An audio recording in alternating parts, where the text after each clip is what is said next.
A beam of light fired from Earth takes more than 4 years just to reach our nearest stellar neighbor. At that pace, crossing the Milky Way would require 100,000 years. By every conventional measure, we are trapped, confined inside a cosmic prison whose bars are forged from the laws of physics themselves.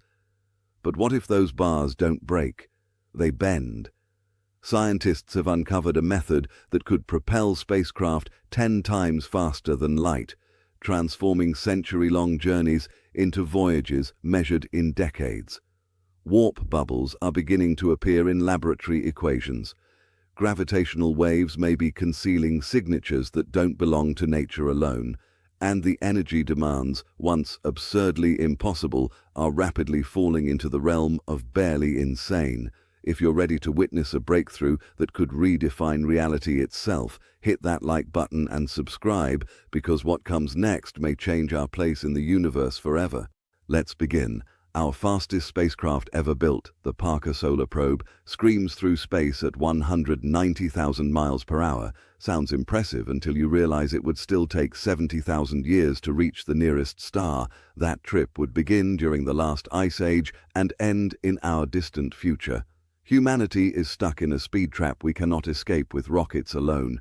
Light itself moves at 670 million miles per hour, and even that takes 4.5 years to bridge the gap between us and Proxima Centauri. The galaxy measures 100,000 light-years across. Do the math, and crossing it becomes a journey spanning millennia. Every star you see twinkling in the night sky represents a destination that current technology renders completely unreachable within a human lifetime. The Voyager probes launched in 1977 are now barely 14 billion miles from home. They have been traveling for nearly 5 decades. Yet, they have not even left our solar system's gravitational influence completely. The stars remain impossibly distant. We are cosmic infants crawling when we need to sprint. Here is the brutal truth. Space is not just big. It actively mocks our ambitions. The distances between stars are so vast that even traveling at 99% of light speed would turn interstellar missions into generational commitments. Your great-great-grandchildren might see the destination you aimed for. Every propulsion system we have built operates on the same basic principle: throw stuff out the back to push forward. Chemical rockets burn fuel. Ion drives shoot electrified particles. Nuclear engines blast heated gas. All of them obey classical physics, and all of them crawl compared to the cosmic highway we need to cross. Scientists call this the tyranny of the rocket equation. The more fuel you carry, the heavier your ship becomes. The heavier your ship, the more fuel you need. It becomes a nightmare spiral where your fuel tanks end up larger than entire cities just to reach a fraction of light speed. Adding more thrust only adds more weight. We have sent robots to Mars, landed rovers on distant moons, and photographed the edge of our observable universe. Yet we remain trapped in our own backyard, staring at fences we cannot climb. The nearest potentially habitable planet sits 4 light-years away. With current technology, getting there would require 25,000 years of continuous flight. Something has to change. The cosmos is filled with billions of potentially habitable worlds. Yet we can barely reach the closest rock in our own neighborhood. But what keeps us chained to this painfully slow reality? The answer lies in one man's equations written over a century ago. Albert Einstein published his theory of special relativity in 1905, and with it he built an invisible prison around humanity. His equations revealed something shocking. Nothing with mass can reach or exceed the speed of light, ever. The universe itself enforces this rule through the fabric of space and time. The reason sounds deceptively simple. As objects accelerate closer to light speed, they gain mass, not just a little bit. The faster you go, the heavier you become, exponentially. A spacecraft approaching light speed would weigh more than entire galaxies. Moving it even 1 mile per hour faster would require astronomical energy increases. This creates a cosmic catch-22. You need energy to accelerate mass, but accelerating makes that mass increase, which requires more energy, which increases mass further. The cycle spirals into infinity right at the moment you would cross the light speed threshold. The universe essentially says you can get close, but you can never touch this limit. Einstein called it a universal speed limit, and for over 100 years his math has held firm against every challenge. Particle accelerators smash atoms together at 99.99% of light speed, and they confirm his predictions with terrifying accuracy. Objects really do get heavier. Time really does slow down. The rules are absolute. Scientists have tried everything to find loopholes. They experimented with exotic propulsion methods. They calculated trajectories using gravitational assists. They proposed generation ships where entire civilizations would be born, live, and die during the journey. None of it changes the fundamental problem. Einstein's equations lock the door, and conventional physics cannot find the key. Physicists call these laws inviolable. Break them, and you break causality itself. You create paradoxes where effects happen before causes. You tear apart the logical structure that holds reality together. The universe would rather collapse than let something with mass go faster than light. Time dilation makes things worse. Even if you somehow reached 99% of light speed, time would flow differently for you than for everyone back home. A journey that feels like 10 years to you might span decades or centuries on Earth. You would return to find everyone you knew long dead, their great-grandchildren now elderly. The isolation is complete. Length contraction adds another twisted layer. At extreme speeds, space itself appears to compress in front of you. Distances shrink. A trip that should take years might feel like months to you. While decades pass outside, the universe warps around fast-moving objects in ways that defy common sense. For generations, physicists accepted this as the final word. Light speed is the speed limit. Nothing escapes it. Teaching this became fundamental to every physics curriculum on Earth. Breaking it seemed as impossible as creating a square circle or making 2 + 2 = 5. But some scientists refused to accept permanent defeat. They started asking a different question. What if we are thinking about movement all wrong? Accelerating even a small spacecraft to light speed requires more energy than currently exists in every fuel tank, battery, and power plant on Earth combined. Then multiply that by 1 billion, you still fall short. The mathematics behind this nightmare are confirmed and ironclad. As velocity increases, so does kinetic energy. Near light speed, energy requirements do not just grow, they explode. A spacecraft weighing just 1 ton would need approximately 9 × 10⁻16 joules to reach light speed. That equals the total annual energy output of human civilization, all consumed in seconds just to move a small vehicle. Nuclear fusion, the same process powering stars, offers our most energy-dense fuel source. Yet even converting the entire mass of a large asteroid into pure energy would barely budge a decent-sized starship to a meaningful fraction of light speed. We are not talking about difficult engineering problems, we are talking about fundamental impossibilities. Project Daedalus, designed in the 1970s, proposed using fusion rockets to reach 12% of light speed. Sounds modest until you see the design. A ship mostly composed of fuel tanks the size of skyscrapers, carrying 50,000 tons of deuterium and helium-3. The payload compartment carrying actual cargo and crew would be tiny by comparison, and that massive ship would still take 2 decades to reach just the outer edges of our neighboring star systems. Antimatter engines could theoretically improve this ratio. When matter meets antimatter, they annihilate completely, converting 100% of their mass into energy. It represents the most efficient fuel theoretically possible. The problem? We can only produce antimatter 1 particle at a time using massive accelerators, and storing it requires magnetic bottles that consume enormous power. Producing enough antimatter to fuel 1 interstellar mission would take thousands of years with current technology. Some physicists proposed solar sails, giant reflective sheets pushed by light pressure from stars. These require no fuel at all, just patience. The acceleration is glacial, measured in fractions of inches per second, compounding over years. Reaching even 10% of light speed would take decades of continuous acceleration, and the sail would need to be miles across, impossibly thin, yet strong enough to not tear apart.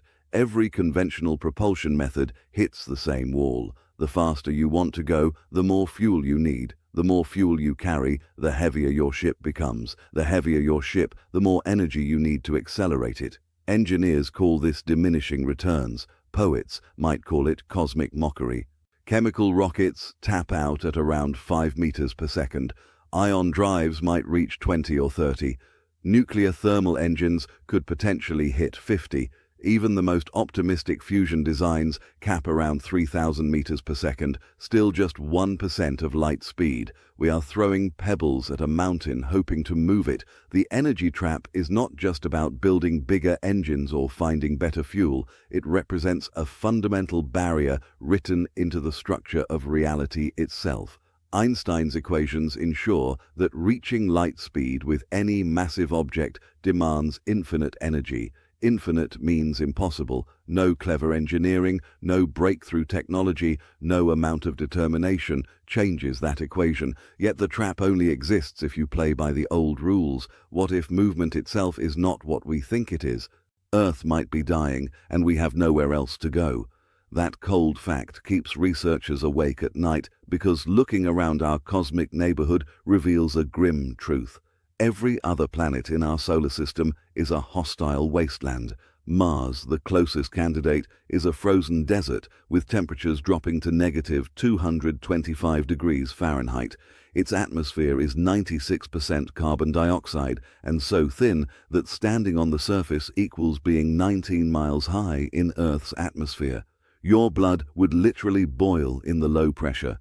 Dust storms cover the entire planet for months, and radiation from space blasts the surface constantly because Mars lost its protective magnetic field billions of years ago. Venus looks even worse. Beneath its thick clouds, the surface temperature reaches 860 degrees Fahrenheit, hot enough to melt lead. Atmospheric pressure there equals being 3,000 feet underwater on Earth. The atmosphere itself is mostly carbon dioxide mixed with clouds of sulfuric acid. Probes sent to Venus have survived less than 2 hours before being crushed and melted. Living there is not difficult, it is impossible. The gas giants offer no surface to stand on at all. Jupiter, Saturn, Uranus, and Neptune are essentially enormous balls of hydrogen and helium with crushing pressures and winds reaching 1,000 miles per hour. Their moons present slightly better options but remain frozen, airless, and lethal. Titan, Saturn's largest moon, has liquid methane lakes and a thick atmosphere. Sounds promising until you realize the surface temperature sits at minus 290 degrees Fahrenheit. You would freeze solid in seconds without protection. Europa, orbiting Jupiter, might harbor liquid water beneath miles of ice, but accessing it would require drilling through a frozen shell in one of the most radiation-saturated environments in the solar system. Mercury swings between 800 degrees on its sunny side and minus 300 degrees in shadow. The moon has no atmosphere, no water, and faces the same radiation bombardment as Earth, but without any protective magnetic field. Every single body in our solar system is either too hot, too cold, or too completely lacking the basic requirements for human life. Terraforming these worlds remains pure speculation. Even the most optimistic estimates suggest making Mars barely habitable would take thousands of years and require technology we have not invented yet. We would need to thicken its atmosphere, warm its surface, restart its magnetic field, and create breathable air. Each step presents nearly insurmountable challenges. Earth is not just our home, it is our only viable home for potentially millions of years into the future, even with unlimited technology. That means if climate change, asteroid impacts, or any other catastrophe makes Earth uninhabitable, humanity has no backup plan. We need to reach beyond our solar system, not just for exploration, but for survival. The problem? Those potentially habitable worlds exist light years away. Proxima Centauri b orbits in its star's habitable zone just 4 light-years distant. The TRAPPIST-1 system contains 7 Earth-sized planets, 3 potentially habitable, 39 light-years away. Kepler 452b closely resembles Earth and sits 1,400 light-years distant. These worlds represent our future homes, but they might as well exist in another dimension with current technology. This is why faster-than-light travel is not a luxury, it is an evolutionary necessity. We need new worlds, and reaching them demands breaking the most fundamental speed limit in physics. Telescopes have identified over 5,000 confirmed planets orbiting distant stars, and dozens sit in the habitable zone where liquid water could exist. We can see them, we can measure their size, composition, and orbital distance. We can calculate their surface temperatures and atmospheric makeup. We just cannot reach them. Proxima Centauri b haunts astronomers because it represents everything we want and cannot have. Just 4.2 light-years away, this planet orbits a red dwarf star in the habitable zone. It might have oceans, it could harbor life. Early data suggests it might even have a magnetic field protecting it from radiation. Scientists estimate it receives similar energy levels as Earth does from our star. The TRAPPIST-1 system, discovered in 2017, sparked even more excitement. 7 Earth-sized planets orbit a small, cool star just 39 light-years away. 3 of those planets sit squarely in the habitable zone. Computer models suggest they could have atmospheres, weather systems, and stable climates. Liquid water is not just possible, but likely. Kepler 452b, nicknamed Earth's cousin, orbits a star remarkably similar to our own. It receives only 10% more energy than Earth gets, suggesting surface temperatures in the right range for life. It sits 1,400 light-years distant, and discovering it felt like finding a twin sibling across an uncrossable ocean. These discoveries keep multiplying. Every year brings dozens of new candidates, planets with thick atmospheres, worlds with day-night cycles similar to Earth, rocky planets with just the right mass to hold onto their air without crushing anything on the surface. We have found frozen worlds, lava worlds, ocean worlds, and desert worlds. The galaxy teems with possibilities, yet every single one remains completely unreachable. Even Proxima Centauri b, our closest candidate, requires 40,000 years to reach with current spacecraft speeds. TRAPPIST-1 would take 600,000 years. Kepler 452b demands 25 million years of continuous flight. These numbers stop being travel times and start becoming geological epochs. We are trapped behind a window watching paradise we cannot enter. Astronomers can tell you the atmospheric composition of planets dozens of light-years away, but we cannot send even a small probe to investigate them in anything resembling a reasonable time frame. The James Webb Space Telescope can photograph the chemical signatures of water vapor and oxygen in alien atmospheres. Yet, physically visiting those worlds remains pure fantasy. The frustration goes beyond scientific curiosity. These planets represent potential homes for future generations. They could be refugees if Earth becomes uninhabitable. They might harbor ecosystems we could study, resources we could use, or even intelligent civilizations we could contact.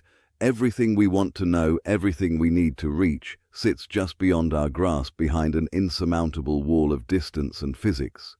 Radio signals traveling at light speed would take years to reach these worlds.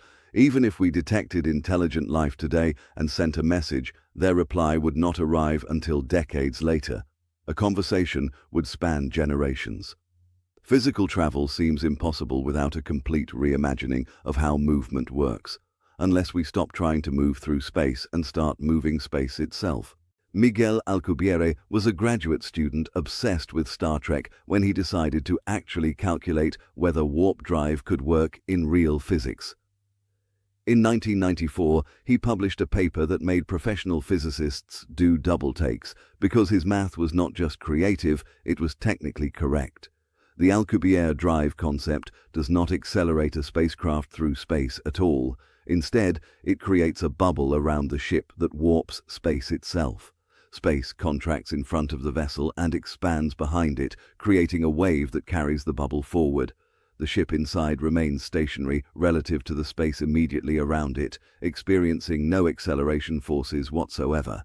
Think of it like a surfer riding a wave. The surfer is not swimming through the water or creating their own speed. They are being carried by the wave itself, standing still on their board while the ocean does all the work.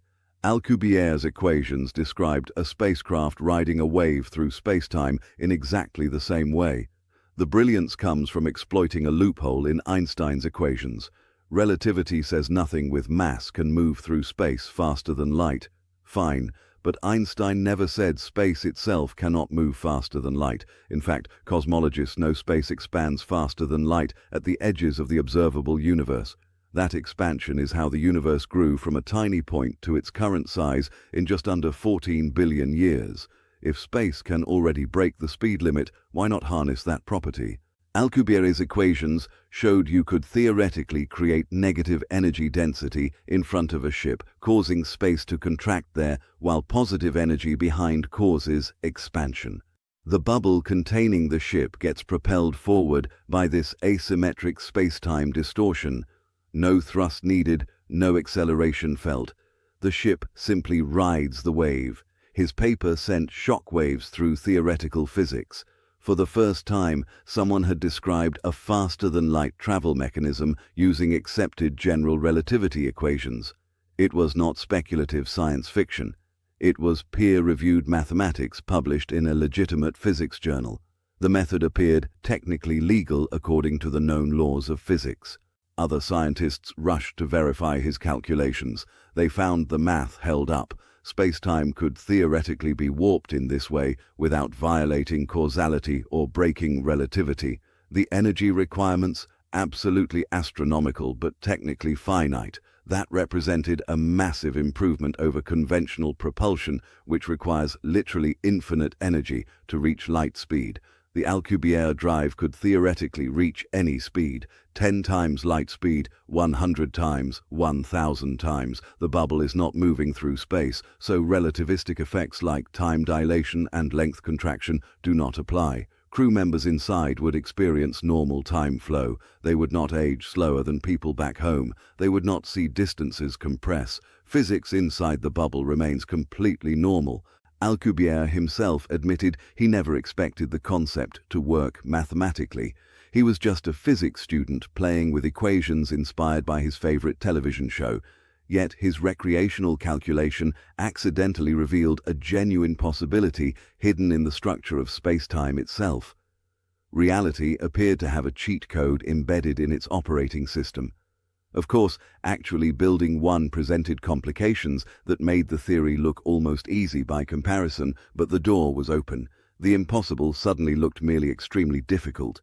Space-time is not empty nothingness. It is an actual thing, a fabric that can bend, stretch, twist, and ripple. Every massive object creates a dent in this fabric, like bowling balls sitting on a stretch sheet. That dent is what we experience as gravity. Einstein described this over a century ago, and we have confirmed it countless times. GPS satellites must account for time flowing slightly faster in orbit than on Earth's surface because they sit higher in the gravitational well. Experiments with atomic clocks on airplanes show the same effect. Black holes warp space-time so severely that nothing can escape once you cross the event horizon. The Alcubierre drive takes this concept and weaponizes it. Instead of letting gravity naturally warp space, you artificially create a bubble of warped space around your spacecraft. The warp contracts space in front of you and expands it behind you, generating a wave that pushes the bubble forward. Your ship never moves through space. Space moves around the ship. It sounds like semantics until you realize this sidesteps Einstein's speed limit completely. Relativity restricts movement through space, but places no limits on how fast space itself can move. The distinction matters because all those nightmare side effects of near light speed travel, time dilation, length contraction, infinite energy requirements, all disappear when you are not actually moving. Inside the warp bubble, physics operates normally. You can walk around the ship, drink coffee, play cards, and experience time flowing at exactly the same rate as people back on Earth. No twin paradox where you return younger than your siblings. No relativistic effects smearing your vision. The bubble isolates you from the extreme space-time distortions happening at its edges. The wave itself could move at any speed. Alcubierre's original calculations suggested 10 times the speed of light would be relatively easy. More recent variations have proposed speeds reaching 100 or even 1,000 times faster. At those velocities, Proxima Centauri becomes a 2-week trip. The entire Milky Way galaxy becomes crossable in a human lifetime. The warp bubble would appear strange to outside observers. Light cannot normally escape from the region of highly compressed space in front of the ship, making it partially invisible. The expanding space behind would redshift light to radio wavelengths. The bubble might emit exotic radiation as it moved, creating a visible wake through spacetime itself. From inside, you would see space compressed ahead of you, making distant destinations appear closer than they actually are. Stars would shift color as their light gets distorted by the warp field. Looking backward, space would appear to stretch away into infinity, though you would still see your starting point just at shifted wavelengths. The mathematics describing this get complex quickly, involving tensor equations and differential geometry, but the core concept remains beautifully simple. Surf spacetime like an ocean wave, letting the universe do the work while you sit comfortably inside a bubble of normal reality. The key lies in creating asymmetric spacetime curvature that requires manipulating the energy density of space itself in ways that seem almost magical, which brings us to the biggest problem with the entire concept. Alcubierre's warp drive requires something that probably does not exist: exotic matter with negative mass and negative energy density.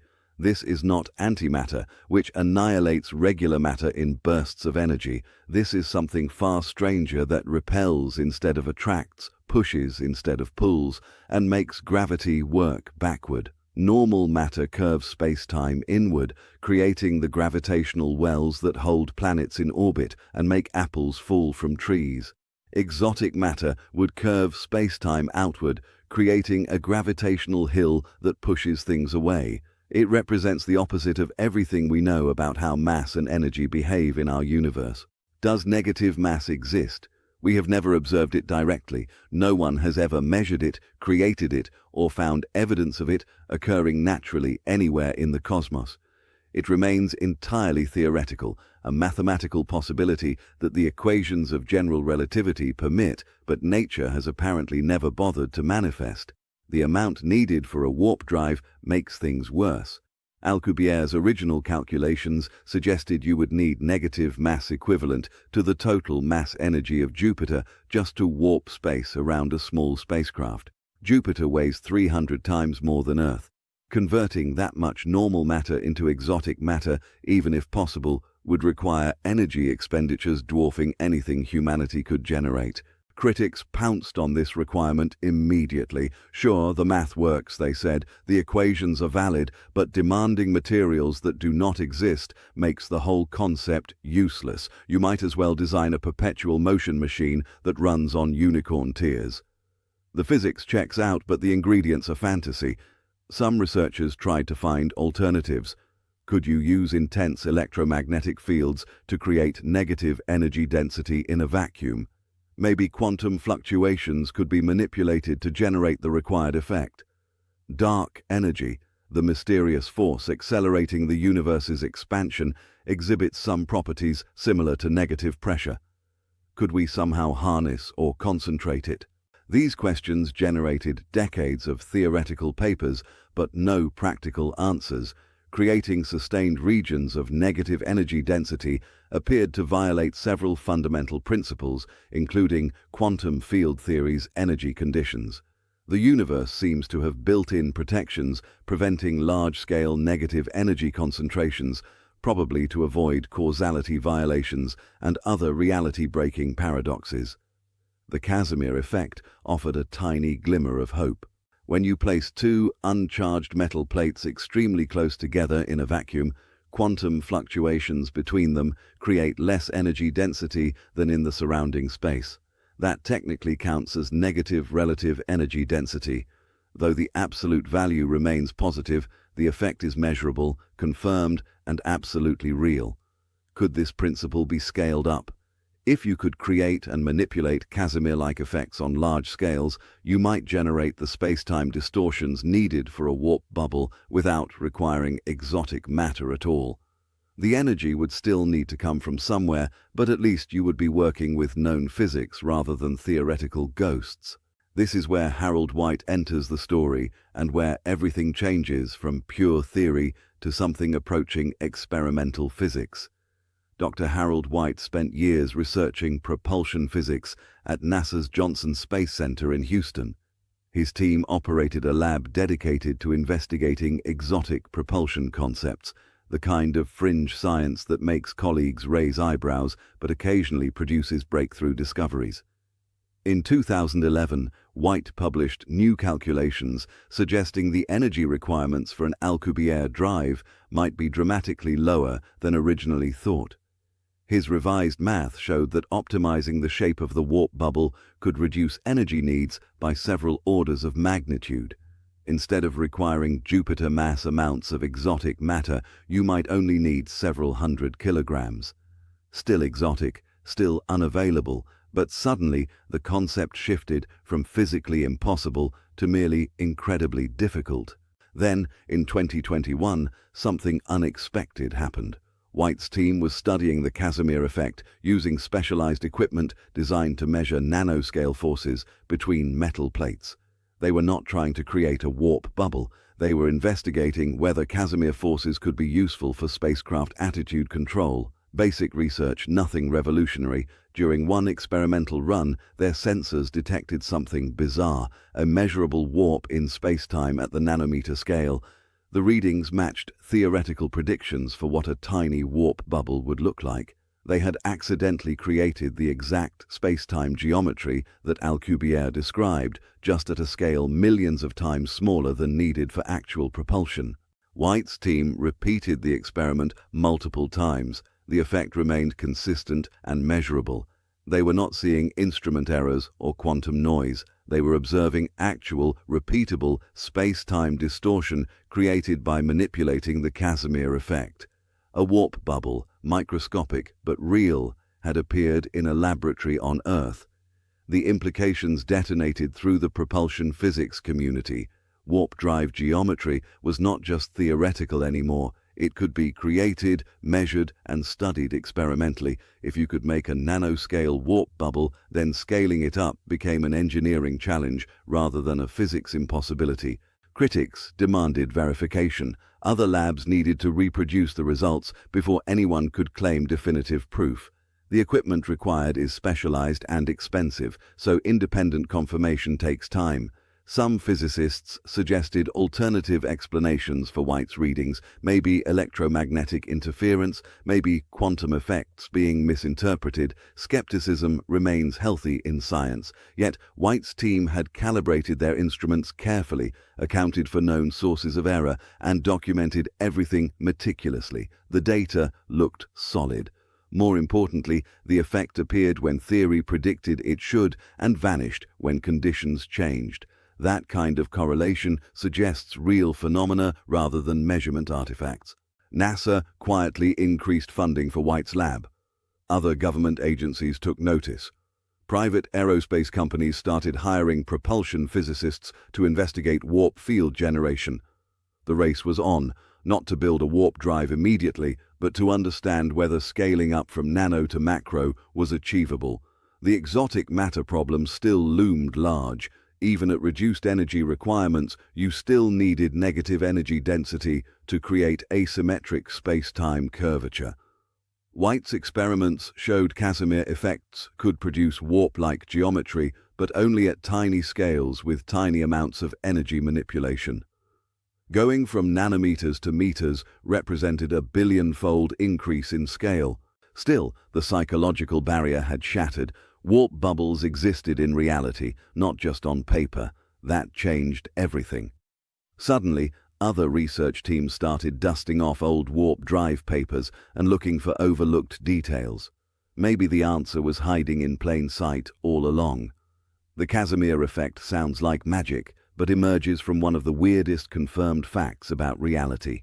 Empty space is not empty. Quantum field theory says the vacuum constantly churns with virtual particles popping into and out of existence. These particles exist for infinitesimally brief moments, borrowing energy from quantum uncertainty, then disappearing before the universe notices the debt. You cannot see these virtual particles directly, but you can detect their effects. They create a faint background energy that permeates all of space. Normally, this quantum vacuum energy is uniform, pushing equally in all directions, so you never notice it. But in 1948, Dutch physicist Hendrik Casimir predicted something strange would happen. If you place two uncharged metal plates very close together, the metal plates would restrict which virtual particles could exist in the gap between them. Only particles with wavelengths smaller than the gap could appear there.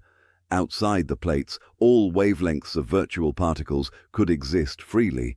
This creates an imbalance, more quantum pressure pushing the plates together from outside than pushing them apart from inside. The result? The plates attract each other with measurable force. Despite having no electric charge and no conventional interaction, they are being pushed together by an imbalance in quantum vacuum fluctuations. This force is tiny, only noticeable when plates are separated by distances smaller than a human hair, but it is absolutely real and has been measured countless times. The Casimir effect proves negative energy density can exist in nature. The space between those plates has less quantum vacuum energy than normal empty space. That technically counts as negative energy relative to the surrounding vacuum. This is crucial because it suggests exotic matter might not be required for warp drives if you could amplify and control Casimir-like effects. White's experiments exploited this principle by carefully arranging capacitor plates in specific geometries. His team created regions where quantum vacuum energy differed from baseline. Those differences in energy density warped spacetime slightly, creating measurable distortions. The warp was microscopic, but it was there. Scaling this up presents enormous challenges. The Casimir force drops off rapidly with distance. Move the plates even slightly farther apart, and the effect vanishes. Creating Casimir-like negative energy densities across distances measured in meters rather than nanometers would require completely new techniques, possibly involving exotic materials or quantum technologies that do not exist yet. Some physicists proposed using metamaterials, artificially structured materials, that bend light and electromagnetic fields in unusual ways. Others suggested quantum computing techniques might allow precise control over vacuum fluctuations. A few radical thinkers wondered if dark energy, the mysterious force accelerating the universe's expansion, could be related to manipulable vacuum energy states. The energy requirements remain staggering, even with Casimir effects reducing them. You still need to create and maintain sharp energy gradients across the warp bubble boundary. That demands power sources far beyond anything currently available. Nuclear fusion might provide enough concentrated energy, but controlling it precisely enough to shape spacetime represents an entirely different challenge. Yet the door was open. Exotic matter might not be necessary. After all, real measurable physics could potentially create warp-like spacetime distortions. The path from nanoscale demonstration to spacecraft-scale application looked long and uncertain, but it existed. That represented genuine progress, not just theoretical speculation. The next breakthrough would come from an unexpected direction, listening to the universe itself for signs that someone else might have already solved the problem. When Alcubierre first calculated the energy requirements for his warp drive, the numbers were apocalyptic. You would need to convert the entire mass of Jupiter into pure energy and somehow concentrate it into exotic matter. That equals about 2 times 10 to the 30 kilograms, or roughly 1.9 times 10 to the 47 joules of energy. For perspective, the most powerful nuclear bomb ever detonated released about 2.1 times 10 to the 17 joules. You would need that bomb's energy output multiplied by a trillion times. Those numbers killed serious interest immediately. Sure, the math was elegant and the concept legal according to relativity, but requiring more energy than multiple star cores made the whole concept a theoretical curiosity. Building it seemed as realistic as constructing a ladder to the moon. But Harold White noticed something in the equations. The energy requirements depended heavily on two factors: the thickness of the warp bubble wall and the overall shape of the bubble geometry. Alcubierre's original model used relatively thick walls and a simple spherical shape because that made the math cleaner. What if you optimize those parameters? White proposed reshaping the bubble into a toroidal configuration, like a donut rather than a sphere. He calculated that making the bubble wall oscillate in thickness rather than remaining static could dramatically reduce energy needs. The math got significantly more complex, but computers could handle it. When he ran the optimized numbers, the results shocked everyone. Energy requirements dropped from Jupiter mass to something closer to 500 kilograms of exotic matter equivalent. Still enormous, still exotic, but several orders of magnitude more reasonable than before. That mass equals about a small satellite.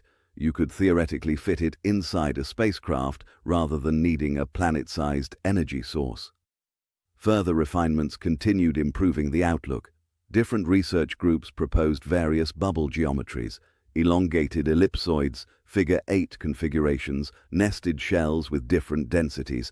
Each optimization chipped away at the energy requirements.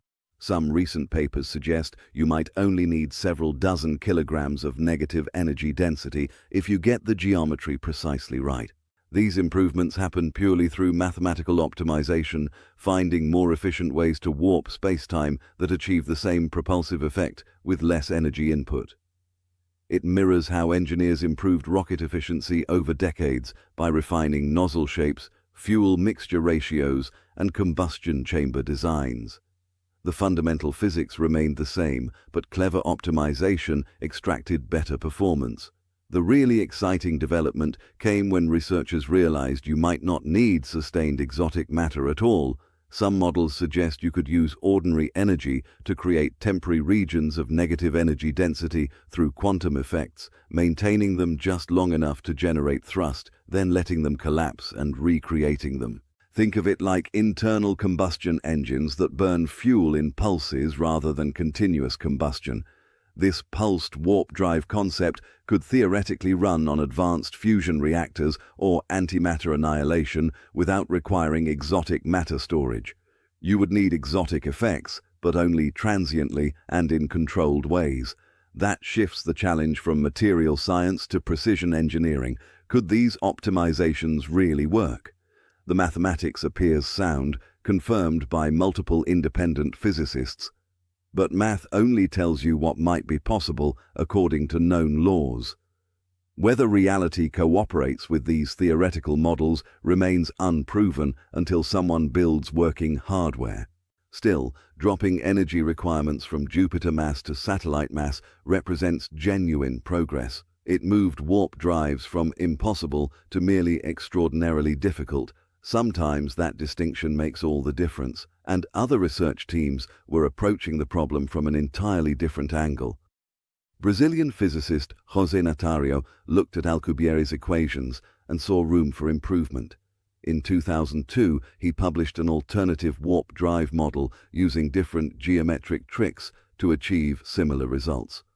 The Natario drive, as it became known, creates space-time distortions through a modified tensor field configuration that some physicists argue is more stable than Alcubierre's original design. The key difference lies in how the warp bubble interfaces with normal space-time.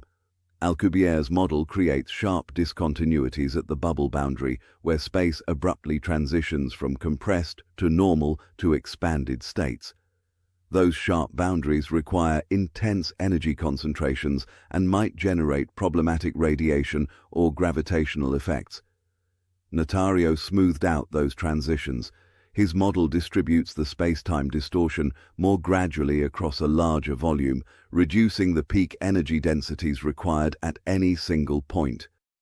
Think of it like the difference between a sharp cliff edge and a gentle slope. Both change elevation, but the slope is more stable and requires less dramatic engineering to traverse. This geometric revision carries important implications for theoretical stability. Sharp energy boundaries in Alcubierre's model might be prone to quantum instabilities or spontaneous decay. Smoother distributions might maintain themselves more readily. The Notario drive also apparently reduces some secondary effects like Hawking radiation that could occur at the warp bubble boundaries. Energy requirements in the Notario model remain comparable to optimized Alcubierre drives, but the engineering challenges differ. You need to create gentler but more spatially extended warping of spacetime. This might actually be easier to achieve using Casimir-like effects or electromagnetic field manipulation because you are not demanding extreme energy concentrations at specific points. The downside? The mathematics describing Notario drives gets even more complex than Alcubierre's already challenging equations. The field tensors involved require advanced differential geometry to fully understand. Most popularizations of warp drives focus on Alcubierre's model simply because it is easier to explain and visualize. Some researchers suggest the ideal solution might combine elements from both models. Use Notario's smooth boundary geometry to improve stability while incorporating Alcubierre's oscillating bubble walls to minimize energy requirements. Hybrid designs could potentially offer benefits from both approaches. Another team at the University of Göttingen in Germany explored whether topologically different warp geometries might work better. Instead of bubbles or toroids, what about helical warp fields or braided space-time structures? The possibilities explode once you start treating spacetime as a malleable medium that can be shaped in creative ways. These geometric explorations remain purely theoretical for now. No one has built even a centimeter-scale Notario drive to test whether the mathematics translates to physical reality. But the diversity of proposed models suggests warp drive physics is maturing from a single wild idea into a genuine field of study with multiple competing approaches. That diversity is healthy. Different geometries might prove optimal for different purposes. Short-range warp jumps might use one configuration, while long-distance interstellar voyages use another. Just as aircraft come in many shapes depending on their mission, warp drives might eventually come in varied forms. The next question researchers started asking was whether anyone else in the universe might have already figured this out, and if so, could we detect the evidence they left behind? Gravitational waves ripple through spacetime when massive objects accelerate violently.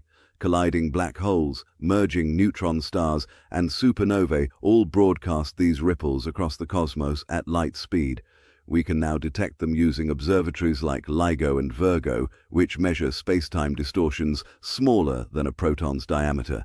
In 2024, a research team at Germany's University of Potsdam had a clever idea. If warp drives warp spacetime, they should also generate gravitational waves. The pattern would be distinctive, different from natural astronomical sources. A moving warp bubble would create a specific signature in the gravitational wave spectrum based on its geometry and speed. The researchers ran simulations showing exactly what these warp drive signatures would look like in gravitational wave detectors. They calculated the frequencies, amplitudes, and polarization patterns that different warp drive designs would produce. Then they started examining existing gravitational wave data, searching for matches. Nothing turned up in current archives, but gravitational wave astronomy is still young. LIGO only achieved its first detection in 2015. We have barely begun listening to the universe in this new way. Advanced detectors coming online in the next decade will be far more sensitive, capable of hearing fainter signals and distinguishing more complex patterns. If any advanced civilization within a few billion light-years has developed warp drive technology, we might detect their ships moving through space by the gravitational ripples they leave behind. Those ripples would propagate outward at light speed, creating expanding shells of distorted spacetime that eventually wash over Earth. The implications are staggering. We could discover faster-than-light travel is real, not by inventing it ourselves, but by detecting alien civilizations already using it. Each detection would provide clues about how they built their warp drives, the energy signatures, the bubble geometries, the propulsion methods. It would be like finding alien footprints and reverse engineering their shoes. Some critics argue that civilizations advanced enough to build warp drives would probably be careful about detection. Maybe they shield their gravitational signatures or use modified warp geometries that minimize detectable emissions.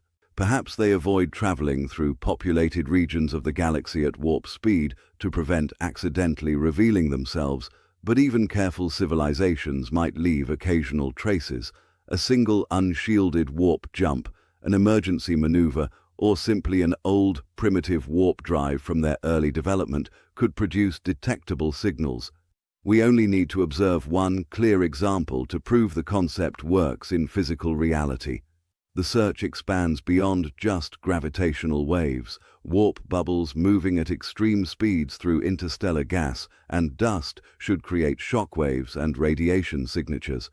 High-energy particles accelerating at the bubble boundary might produce gamma rays or cosmic ray bursts. Optical telescopes could search for the characteristic red and blue shifting of light around moving warp fields. No confirmed detections yet. The universe appears quiet on these frequencies, at least in the data we have examined so far. But absence of evidence is not evidence of absence, especially when we have only been listening seriously for a few years using limited sensitivity equipment. Imagine the moment we detect that first unambiguous warp drive signature. It would instantly answer two profound questions. Are we alone? And can faster-than-light travel really work? The discovery would revolutionize physics and potentially accelerate our own warp drive research by decades. We would know for certain the universe permits this technology. Until then, the search continues. More detectors come online every year. Algorithms improve. Analysis techniques become more sophisticated. If alien warp drives are out there leaving their signatures on spacetime itself, we will find them eventually. But what happens after? Reverse engineering alien technology sounds like science fiction until you remember humans have done it throughout history. When Europeans first encountered gunpowder from China, they did not need to understand the full chemistry immediately. They could analyze the mixture, experiment with ratios, and eventually reproduce it. The same happened with countless technologies from steel making to semiconductors. If we detect gravitational wave signatures from alien warp drives, we get an enormous advantage: direct observations of working models. The wave patterns would reveal bubble geometry, energy distributions, propulsion timing, and acceleration profiles. We could measure everything from the outside, even though we cannot see inside the technology itself. Advanced computer simulations could then model what configurations would produce those exact signatures. It becomes a massive inverse problem. Given the output, calculate the input. Engineers use this approach constantly to deduce internal structures from external measurements. Medical CT scans work the same way, reconstructing three-dimensional anatomy from two-dimensional X-ray projections. The German team's work laid the groundwork for this approach. They created a library of simulated warp signatures, so when real detections occur, algorithms can rapidly match patterns to theoretical models. Think of it like facial recognition for warp drives. The system learns what different designs should look like, then identifies them in observational data. Some researchers worry about treaty violations or galactic etiquette. If advanced civilizations are hiding their warp signatures deliberately, should we respect that privacy? Others argue knowledge itself is not theft. We would not be stealing ships or attacking anyone. We would simply be learning from observations anyone could theoretically make. The technological gap might be enormous. An alien civilization using warp drives could be thousands or millions of years more advanced. Their fundamental physics understanding might include principles we have not discovered yet. Reverse engineering their technology could prove impossible if it relies on science beyond our current comprehension, but maybe not. Warp drives likely obey the same physics everywhere in the universe. General relativity works the same on alien worlds. If they found a way to generate negative energy density or manipulate spacetime curvature, those mechanisms should be comprehensible to us once we observe the evidence. The math might be complex, but probably not incomprehensible. Historical precedent offers hope. When ancient Greeks discovered the Antikythera mechanism, an impossibly advanced astronomical calculator from 150 BC, they could not immediately understand it. But modern analysis eventually revealed its functions, and clever engineering, knowledge compounds. Each hint accelerates further discovery. Detecting even one confirmed alien warp signature would prove the technology works in physical reality under actual operating conditions. That confirmation alone would be invaluable. It would eliminate debates about whether various theoretical objections truly matter. The universe would have provided an existence proof. Funding for warp drive research would skyrocket overnight. Governments and private companies would race to develop working prototypes. The scientist or organization that successfully reverse engineers alien warp technology would instantly become the most important entity on Earth. The geopolitical implications boggle the mind. But detection-based development carries risks too. What if the signatures reveal catastrophically dangerous side effects? Maybe warp bubbles damage local spacetime in ways that accumulate over time. Perhaps they create hazardous radiation or destabilize quantum fields. We might discover why alien civilizations use warp drives sparingly or avoid certain regions. Still, the potential rewards dwarf the risks. Learning faster than light travel from alien examples could save humanity centuries of dangerous experimentation. We could skip the trial and error phase and jump straight to proven designs. Of course, that assumes aliens exist, use warp drives, and do so in ways we can detect, which brings up the real nightmare. What if they are already here, watching us struggle with these calculations? Faster-than-light travel terrifies some physicists because it might allow time travel, and time travel creates logical impossibilities that threaten the consistency of reality itself. The grandfather paradox illustrates this perfectly. If you travel back in time and prevent your grandfather from meeting your grandmother, you never get born. But if you were never born, you never traveled back in time. But then your grandfather does meet your grandmother, so you do get born. So you do travel back, creating an infinite loop with no consistent resolution. Warp drives potentially enable similar paradoxes on cosmic scales. If you travel faster than light between two reference frames moving relative to each other, you could theoretically arrive before you left. According to certain observers, the math gets ugly fast, involving closed time-like curves and violations of causality. But the conclusion seems inescapable. Faster-than-light movement and time travel are connected in relativity. Some physicists argue this connection proves faster-than-light travel must be impossible. The universe cannot permit causality violations because they create logical contradictions. If effects can precede causes, then nothing makes sense. You could receive answers before asking questions, die before being born, or prevent events that already happened. Reality would collapse into incoherence. Stephen Hawking proposed a chronology protection conjecture, suggesting unknown physics prevents time travel, even if equations appear to allow it. Whenever someone tries to create a time machine or travel faster than light, quantum effects or other mechanisms would intervene to prevent paradoxes. The universe protects its own consistency. Other scientists point out that warp drives might naturally avoid paradoxes through their specific geometry. The space inside the bubble moves faster than light relative to outside space, but nothing crosses the light speed barrier locally. Information cannot propagate backward in time through the bubble because the bubble isolates its interior from external reference frames. Imagine sending a signal from inside a warp bubble to outside. The signal would need to cross the bubble boundary, which separates two drastically different space-time regions. That crossing might enforce causality by preventing any signal transmission that would create paradoxes. The bubble acts as an isolation barrier, preventing problematic information flow. Additionally, warp drives require continuous energy input to maintain the space-time distortion. That energy must come from somewhere, usually fusion or antimatter reactions happening in real time. You cannot retroactively provide energy to a warp bubble that already collapsed. This temporal directionality might inherently prevent backward time travel, even if you move faster than light. Some theoretical models suggest multiple timelines or parallel universes could resolve paradoxes. When you travel back and change the past, you create a new timeline branching from that moment. Your original timeline remains unchanged. You just cannot return to it.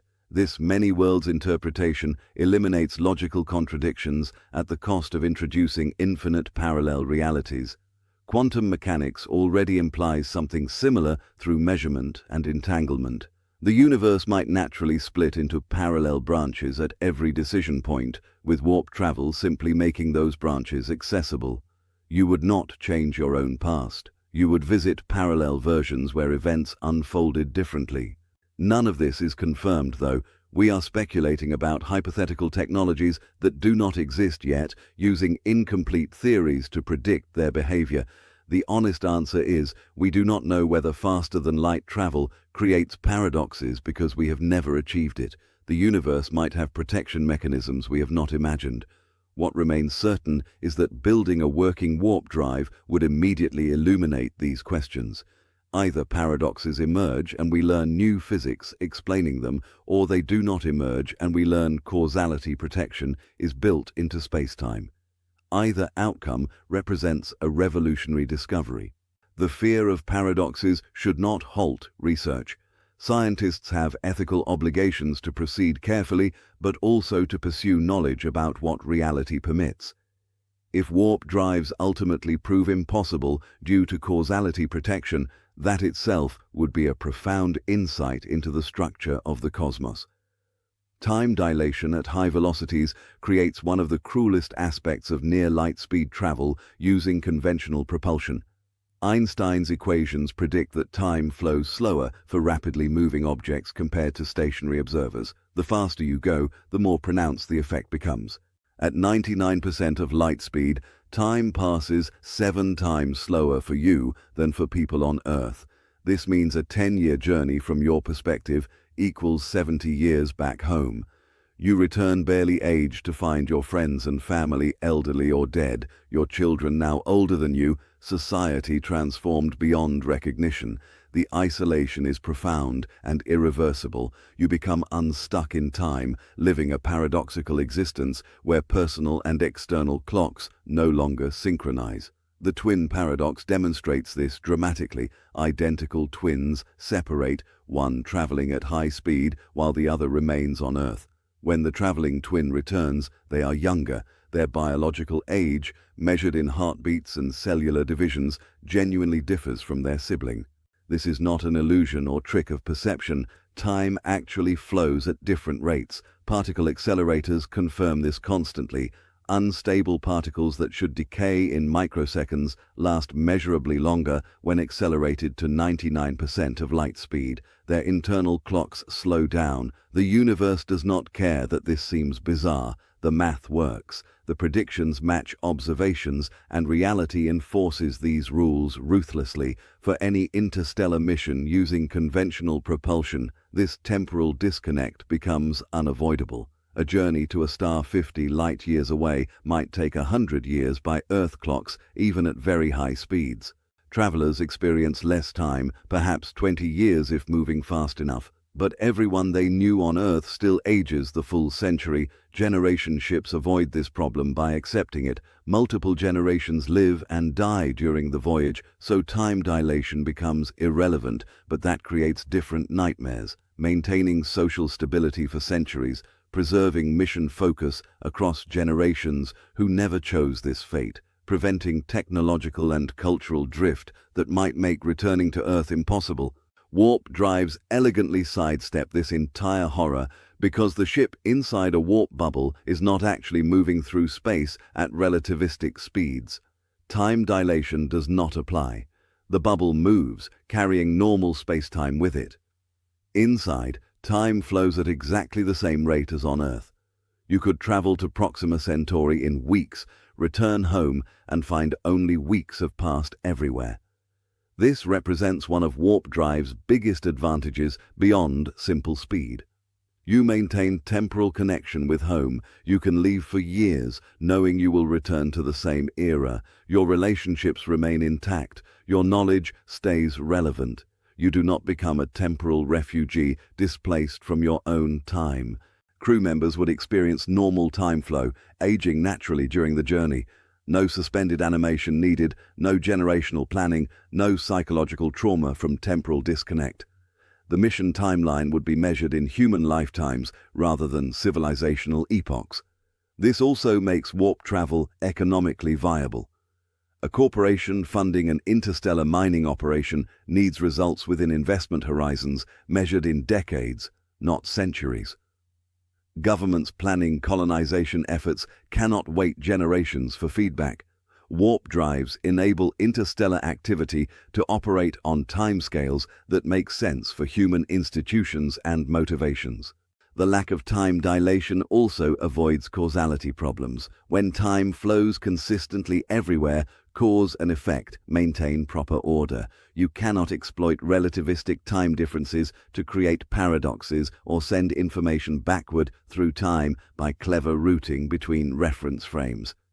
Of course, this all assumes warp bubbles work as theorized.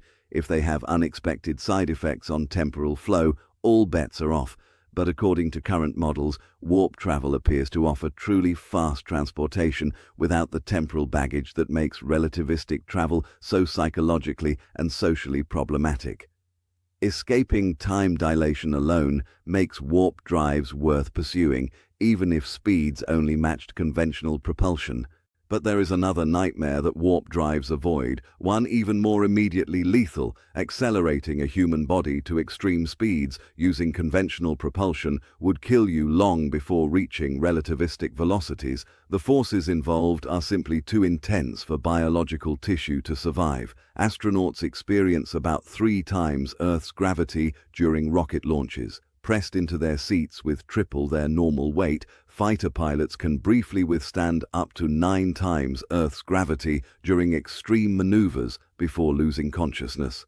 Reaching even 1% of light speed in a reasonable time frame requires sustained acceleration thousands of times stronger than Earth's gravity. Your body would not just feel heavy, it would disintegrate, bones would shatter under compression, blood vessels would rupture, your brain would be crushed against the inside of your skull, death would be instant and total. Some science fiction proposes using acceleration couches filled with liquid to support the body evenly, reducing stress on any single point. This helps at moderate acceleration, but fails completely at extreme forces. You cannot distribute enough pressure evenly enough to prevent liquefaction of tissues when acceleration reaches hundreds or thousands of Earth gravities. Generation ships avoid this by accelerating extremely slowly over decades. Your body never experiences dangerous forces because thrust is spread across years of gentle acceleration. This works, but demands centuries of travel time. You are trading lethal acceleration for glacial speed. Suspended animation might help, but freezing humans causes ice crystal formation that shreds cells. Cryogenic preservation remains science fiction despite decades of research. Even if achieved, thawing someone after high acceleration travel might just give you a thoroughly scrambled corpse. The meat grinder problem represents a fundamental barrier to fast, conventional interstellar travel. You cannot accelerate human bodies quickly enough to reach significant fractions of light speed within a single lifetime. The physics is unforgiving. Biology has limits that technology cannot eliminate. Warp drives solve this completely and elegantly. The spacecraft inside the bubble does not accelerate at all. Zero G-forces. You experience no inertial effects whatsoever because you are not actually moving. Space moves around you while you remain stationary. Your coffee does not slosh, your stomach does not drop, your body experiences no stress. This is not magic, it is geometry. Inside the bubble, local spacetime remains completely flat and normal. The extreme curvature exists only at the bubble boundary. You live in an island of calm reality while the cosmos reorganizes itself around you. Acceleration happens to space, not to your ship. You could theoretically go from stationary to 10 times light speed instantaneously with zero physical sensation. The transition would be imperceptible to anyone inside the bubble. No crushing forces, no gradual buildup, just instant velocity change without any of the normally associated effects. Reality inside stays constant while your relationship to outside reality transforms. This makes warp travel not just fast, but comfortable and safe from an acceleration perspective. Fragile equipment would not need special mounting. Delicate experiments could run during transit. Passengers could walk around, eat meals, and go about normal activities while traveling faster than light. The journey becomes routine rather than an endurance test. The implications extend beyond comfort. You could transport anything regardless of fragility. Living organisms, complex machinery, volatile chemicals, anything that exists can be moved without special preparation or hardening against acceleration forces. This opens possibilities for interstellar colonization that would be impossible with conventional propulsion. Imagine transporting an entire ecosystem to a new world. Plants, animals, microorganisms all traveling together in a self-sustaining environment. With conventional propulsion, keeping such a system alive during decades of travel with violent acceleration phases seems nearly impossible. With warp drives, it becomes straightforward. Just maintain life support during what amounts to a brief, smooth trip. These advantages stack on top of each other. Warp drives offer speed without time dilation, movement without acceleration forces, and travel without requiring exotic life support or suspended animation. Every problem that makes conventional interstellar travel nearly impossible simply vanishes inside a warp bubble. But none of this matters if we cannot actually build one. The interior of a warp bubble would feel absolutely ordinary. You could not tell whether the bubble was moving at 10 times light speed or sitting completely still. Physics inside operates exactly like physics on Earth because the spacetime inside remains flat and undistorted. The extreme warping happens only at the boundary, creating a protective shell around normal reality. Your watch would tick at the same rate as watches back on Earth. Your cells would age normally. Chemical reactions would proceed at standard speeds. Light would travel at its usual velocity relative to the bubble interior. Nothing about the fundamental constants of physics would change. You exist in a pocket of normal spacetime that happens to be moving through the larger universe. This isolation from external reference frames creates interesting communication challenges. Radio signals from inside the bubble trying to reach outside would need to cross the boundary where space-time curves dramatically. That transition might block electromagnetic radiation entirely, making the bubble opaque to conventional communications. You would essentially be cut off during transit, unable to send or receive messages until dropping out of warp. This could last days or weeks depending on distance traveled. Mission planners would need to account for these blackout periods, ensuring ships carry complete information and decision-making authority rather than relying on real-time guidance from home. Looking out windows would present bizarre visuals. Light from stars ahead would be massively blue-shifted, compressed into gamma rays by the spacetime contraction in front of the bubble. Stars behind would redshift into radio waves stretched by spatial expansion. The visible spectrum would narrow to a ring around your direction of travel, possibly showing distorted, smeared views of the cosmos. Some models suggest you might see nothing at all through forward-facing windows. The compressed space ahead could create an event horizon-like effect where light cannot escape the warp field to reach your eyes. You might fly blind, navigating by instruments rather than direct observation. Perhaps they avoid traveling through populated regions of the galaxy at warp speed to prevent accidentally revealing themselves. But even careful civilizations might leave occasional traces. A single, unshielded warp jump, an emergency maneuver, or simply an old, primitive warp drive from their early development could produce detectable signals. We only need to observe one clear example to prove the concept works in physical reality. Temperature inside would remain stable. The bubble boundary shields you from external conditions, including the cosmic microwave background radiation, interstellar dust impacts, and any other environmental hazards. You could theoretically warp through a supernova without experiencing its heat or radiation inside your protected bubble. The gravity inside would match whatever artificial gravity systems you installed, or be zero if you have none. The warp field itself does not create internal gravitational effects because spacetime inside remains flat. This differs dramatically from natural gravitational fields where spacetime curvature causes observable effects throughout the region. Energy systems powering the warp drive would operate normally from the ship's perspective. Fusion reactors, antimatter containment, power distribution networks all function exactly as designed.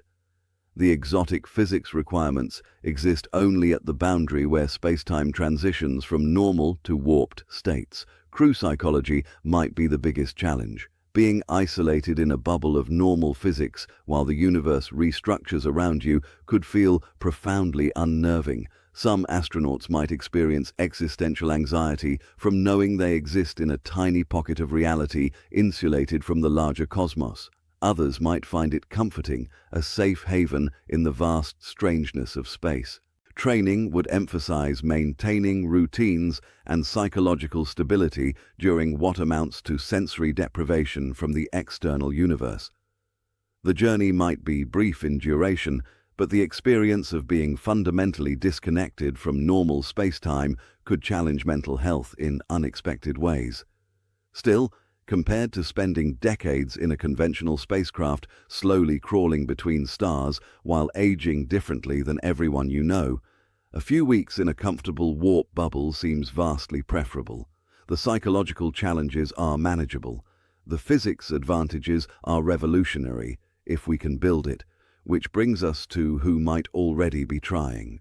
NASA's Advanced Propulsion Physics Laboratory operated quietly for years under Harold White's direction, tucked away in Building 9 at Johnson Space Center in Houston.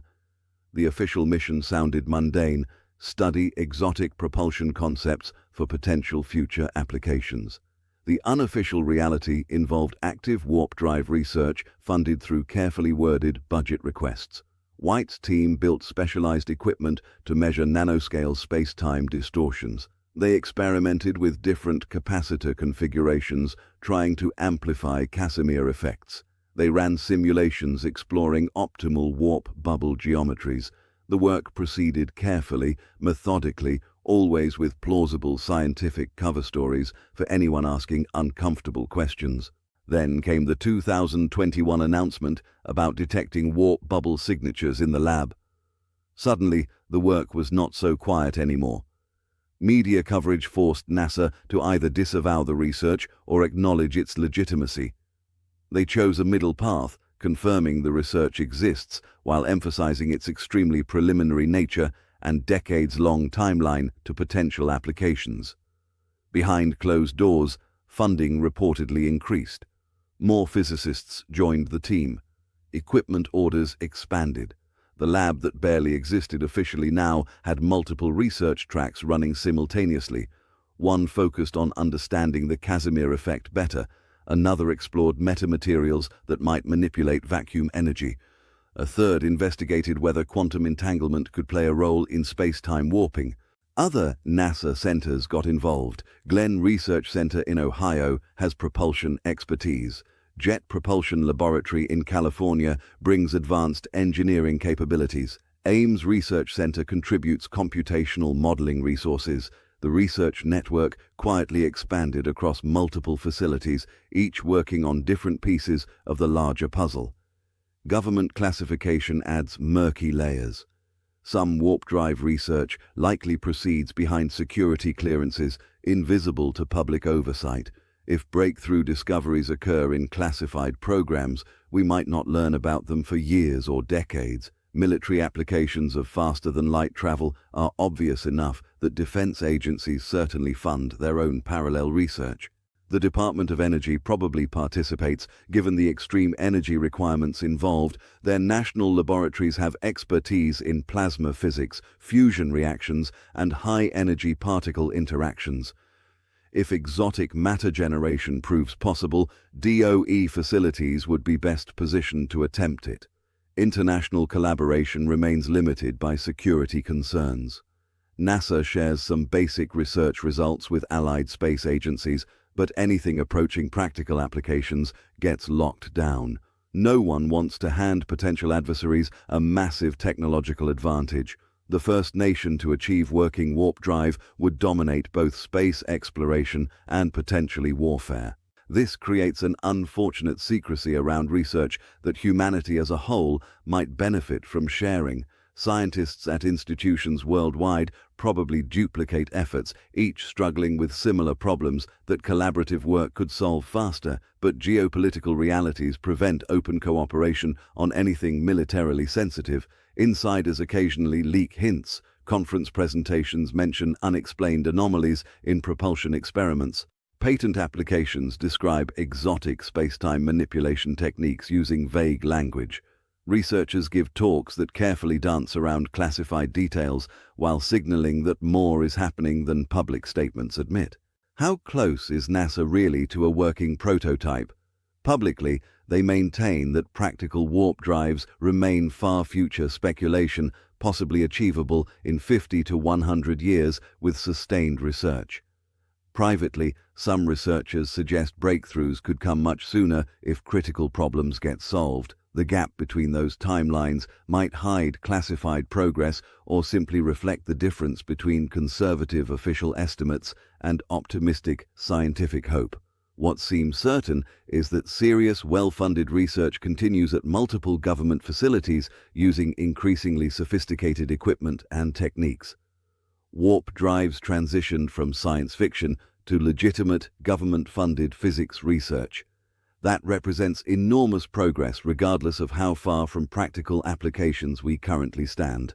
But government labs are not the only ones chasing this dream anymore. Elon Musk rarely discusses warp drives publicly, but SpaceX's long-term plans for Mars colonization and beyond suggest someone there is thinking about faster propulsion. The company's Starship program aims to establish self-sustaining Mars cities, but Mars is just a stepping stone in Musk's vision. He has repeatedly stated that making humanity a multi-planetary species requires reaching other star systems eventually. SpaceX employs some of the world's best propulsion engineers and theoretical physicists. Their facilities in Hawthorne, Boca Chica, and Cape Canaveral house advanced laboratories capable of cutting-edge research. The company's culture encourages moonshot thinking and rapid prototyping. If any private organization would seriously pursue warp drive research, SpaceX tops the list. Specific details remain scarce. SpaceX treats proprietary research like classified information, revealing only what benefits them strategically, but job postings occasionally hint at exotic propulsion studies. Engineers with backgrounds in plasma physics, quantum field theory, and general relativity get hired for unspecified advanced projects. Equipment purchases include specialized sensors and high-energy systems with no obvious connection to conventional rocket development. Rumors circulate about secret test facilities in remote locations where unusual experiments occur away from public scrutiny. Some former employees describe research tracks exploring physics beyond chemical rockets, though non-disclosure agreements prevent specifics. One anonymous source mentioned studying spacetime manipulation techniques, but verification proved impossible. Musk's other companies might contribute. Boring company expertise in underground construction could build shielded facilities for dangerous high-energy experiments. Tesla's battery and power management technology might enable the precise energy control needed for warp field generation. Neuralink's work on brain-computer interfaces could help manage the complex calculations required for real-time warp field manipulation. The financial resources available to Musk personally and through his companies dwarf most government research budgets. SpaceX generates billions from Starlink, satellite launches, and NASA contracts. That revenue could easily fund speculative physics research if Musk decided the potential payoff justified the investment. He has repeatedly demonstrated willingness to bet on long-shot technologies that others dismiss as impossible. Blue Origin, Jeff Bezos' space company, presumably conducts similar research. Bezos shares Musk's long-term vision of expanded human presence in space. Blue Origin employs talented engineers and physicists with access to substantial resources. Their New Glenn rocket and lunar lander programs generate revenue while more speculative work proceeds quietly in the background. Other aerospace companies like Lockheed Martin, Boeing, and Northrop Grumman maintain advanced concepts divisions that explore exotic propulsion. These operate with less publicity than SpaceX, but likely pursue similar research directions. Defense contracting relationships give them access to classified research and government funding for speculative projects. Silicon Valley billionaires fascinated by space might fund independent research groups. Yuri Milner's Breakthrough Initiatives already sponsors projects searching for alien life and developing interstellar probes. Breakthrough Starshot aims to send tiny laser-propelled craft to Alpha Centauri at 20% light speed. These initiatives demonstrate willingness to fund revolutionary propulsion concepts. Private research avoids some government bureaucracy and classification restrictions, enabling faster iteration and more risk-taking, but it also lacks the institutional knowledge, facilities, and collaborative networks that government laboratories provide. The ideal situation might involve partnership between public and private sectors, but intellectual property concerns and security classifications complicate such arrangements. What remains clear is that multiple well-funded organizations beyond NASA are pursuing faster-than-light propulsion research. The race is on, though conducted mostly in secrecy. Whoever achieves the first breakthrough will either become incomprehensibly wealthy and powerful or spark a new era of space exploration that transforms humanity. Possibly both. The real question is which of the three leading warp drive approaches will succeed first. Three distinct warp drive concepts have emerged as the most promising candidates for actual development. Each takes a different approach to the same fundamental problem. How do you warp spacetime in ways that enable faster-than-light travel without requiring impossible materials or infinite energy? The Alcubierre drive remains the most famous. It creates a bubble where space contracts ahead and expands behind, generating a wave that carries the ship forward. Recent optimizations by Harold White and others have reduced energy requirements dramatically. The challenge lies in generating sustained exotic matter or negative energy density effects at scales large enough to encompass a spacecraft. Current research focuses on whether cascading Casimir effects could be amplified through resonance phenomena. If you could create standing waves of negative energy density that reinforce each other, the total effect might reach useful scales, even though individual Casimir forces remain tiny.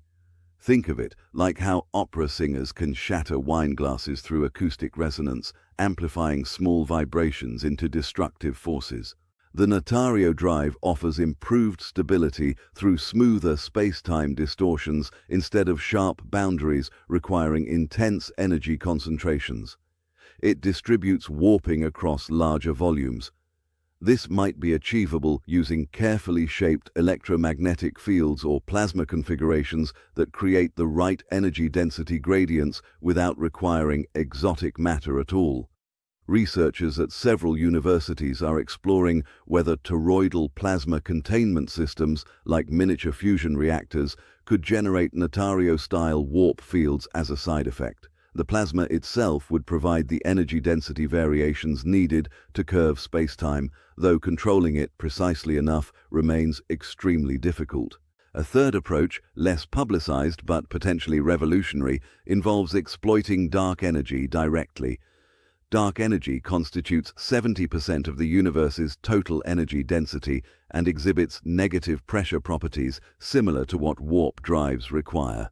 If we could locally concentrate or manipulate dark energy, we might generate warp effects without needing exotic matter or Casimir amplification. The catch: we barely understand what dark energy is, let alone how to manipulate it. Current physics cannot explain dark energy's origin or predict its behavior beyond observing its effects on cosmic expansion. Learning to control it would require breakthrough discoveries in fundamental physics. But the potential payoff is enormous. An infinite energy source with exotic properties already permeating all of space could provide the fuel warp drives need. Some researchers propose hybrid approaches combining elements from all three concepts. Use Alcubierre-style oscillating bubble geometry for energy efficiency, Notario-style smooth boundaries for stability, and dark energy manipulation for fuel. The optimal solution might require blending insights from multiple models rather than rigidly following any single approach. Computer simulations test these concepts constantly, exploring parameter spaces to find combinations that might work. Supercomputers run millions of iterations, trying different bubble shapes, energy distributions, and field configurations. The search resembles drug discovery, where researchers test countless molecular variants, hoping to find one that produces desired effects. Laboratory experiments lag behind simulations because building equipment to test warp field generation remains extraordinarily difficult. Measuring nanoscale spacetime distortions requires instruments at the edge of current technological capabilities.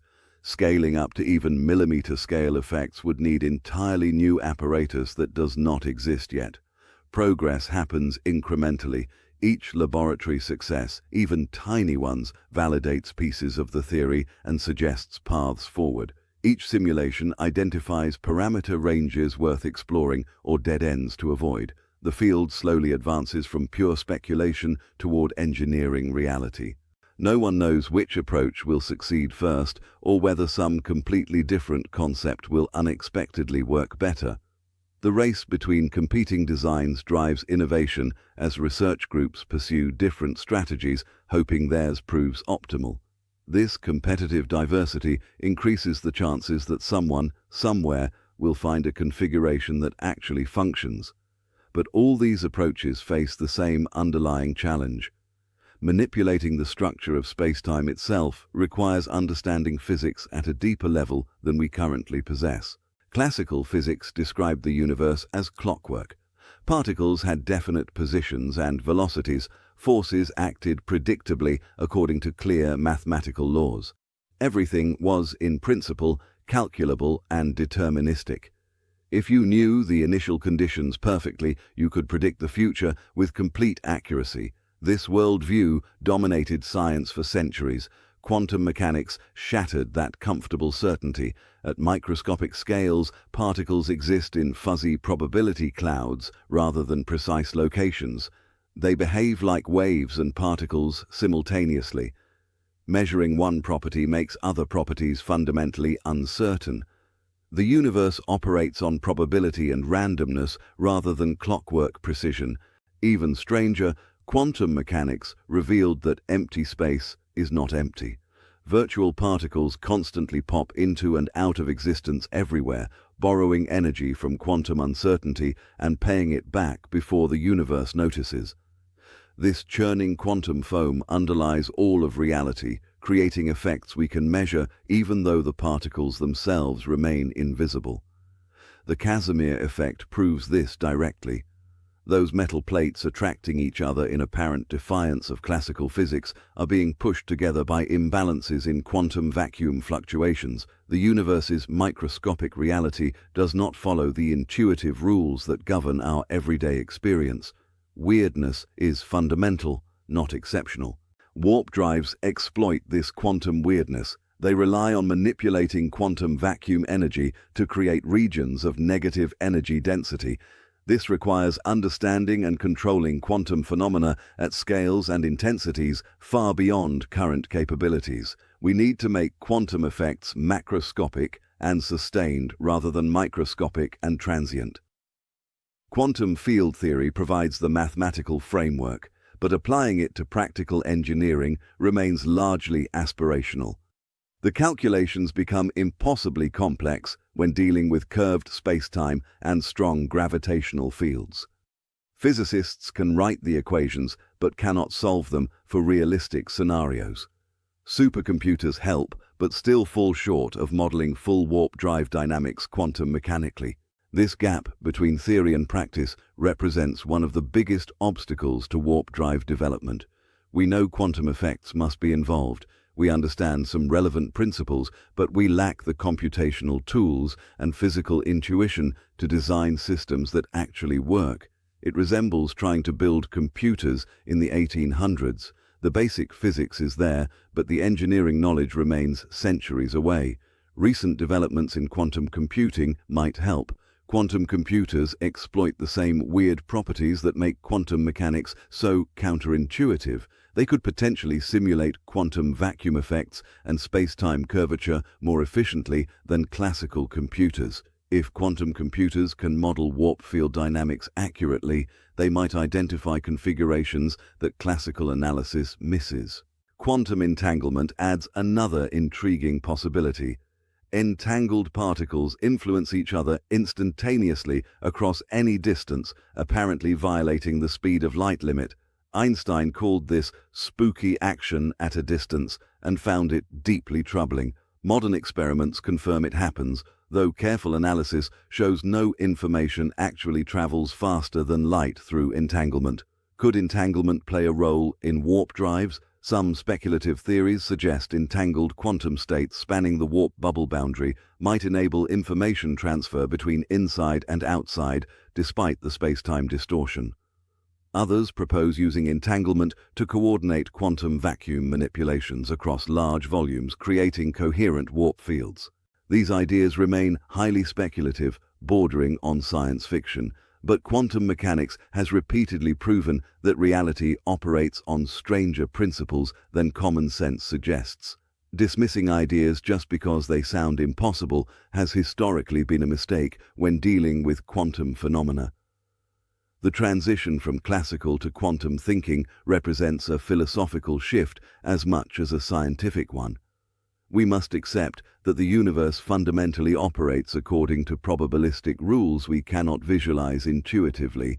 Warp drives force us deeper into this quantum realm where ghost particles and uncertain properties somehow conspire to create macroscopic effects. Learning to engineer quantum phenomena with the same confidence we engineer classical mechanics could take decades or centuries, but the potential rewards include not just warp drives, but entirely new technologies based on manipulating reality's quantum substrate. We stand at the threshold of a new physics era, and the key might already exist, hidden in the darkest parts of the universe. Dark energy remains one of physics' deepest mysteries. Observations show the universe's expansion is accelerating, driven by some unknown energy that permeates all of space. This dark energy comprises 70% of everything that exists. Yet we cannot detect it directly, do not know what it is, and have only the vaguest ideas about its properties. What we do know is intriguing. Dark energy exhibits negative pressure, pushing space apart rather than pulling it together like normal matter and energy. This negative pressure property resembles exactly what warp drives need to function. If dark energy could be locally concentrated or manipulated, it might provide the exotic fuel that makes warp bubbles possible without requiring impossible materials. The idea sounds like magic, but consider this. Dark energy already exists everywhere. You are swimming in it right now.